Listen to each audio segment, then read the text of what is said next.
Мына сенікі мықты, давай. Жіберем. Бұхар бабамыз Қалқаманұлы айтады Абылай ханға. Абылай, білесің бе, мына жарық дүниеде қазына байлық кімде деп сұрайды ғой. Сөйтсе, Абылай айтады, қазына байлық білем, байда дейді. Басқа кімде болушы еді дейді. Сонда, жоқ, кетересіз, қателесесіз деп.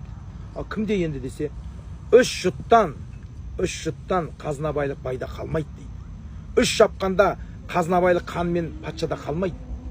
Қазына байлық біле жүр, өзіңе кенге айта жүр. Білімдінің басында, шешеннің тілінде дейді. Бір езуі алтын, бір езуі күміс емес пе? Ел шетіне жау тисе, сасқанда ақыл айтатын білімді ақылды адам керек. Біліп жүр, Абылай өзің абайла, тыңшы бар дед маңайда. Естіп қойса оңай ма, жыртығыңды әрдайым әке шешең жамай ма? Жасың 60-тан асқанда жастарға орын бер, жарай ма дейді. Сонда айтады, қарап, білім деген байлық бар, еш байлық оған жетпейді. Жасыңда оқып жиып ал, тепкілесең кетпейді. Өртіңе ол күймейді, ұрыларда тимейді. Жатып ішер жан бастап, жалқауды ол сүймейді. Қан болмаған қан болса, қанамаған ел қоймас. Бай болмаған бай болса, қана жайламаған сай қоймас. Би болмаған би болса, айтылмаған сөз қоймас. Құл бала таппаған бала тапса, майлы етке еш тоймас дейді. Тон бітпегенге тон бітсе, қағу менен тоздырар. Ер алғаның жаман жолықса, ер жігітті аздырар, аяқ қолын жаздырар. Өз көрін өзіне қаздырар.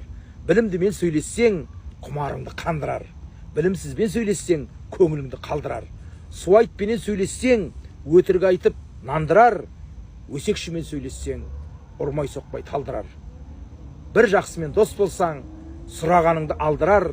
Бір жаманмен дос болсаң, жарты жолда қалдырар дейді. Міне бабалардың ғажап, інжу маржан. Шалақын айтады 15-ші ғасырда. Құсты жүйсаң бүркіт жүй, құс тоныңды түлкетер. Бір жақсымен дос болсаң, азбас, тозбас мүлкетер. Бір жаманмен дос болсаң, күндердің күні болғанда күллі әлемге күлкетер дейді.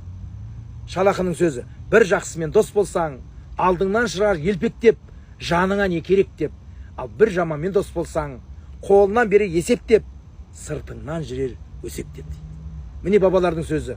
Інжу маржан тыңдаған жанның құлағын құршын қандырады, шөлдеген жанның шөлін басады. Әрбір сөзі қазөрек ұшқандай тізбектеліп, қазақтың әрбір сөзі қазақ інжу маржан болғандық соншалықты мұхиттың астында құнсыз асыл тастардай, бағасыз құнсыз ғажап. Әрбірін өзгерте алмайсың. Өйткені бабалардың сөзі бұл ешқандай оның әрбірін өзгерту мүмкін емес. Сондықтан Дүрінғар деген бабамыз айтады.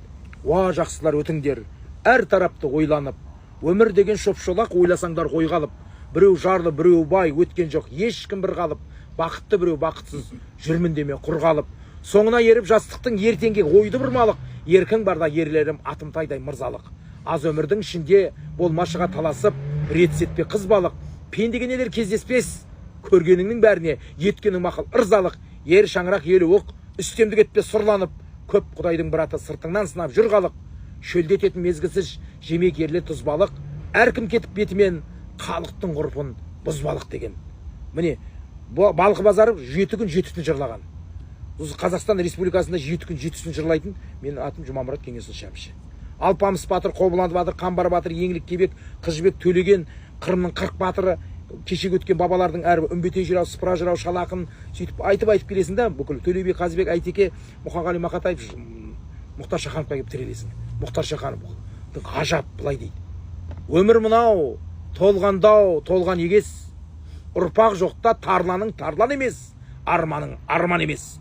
Өйткені ұрпақ тағдырынан маңызды, бізге дейін ештеңе болған емес, және бізден кейін де ештеңе болмақ емес дейді. Мұхтар Шаханов. Тоқтатасың.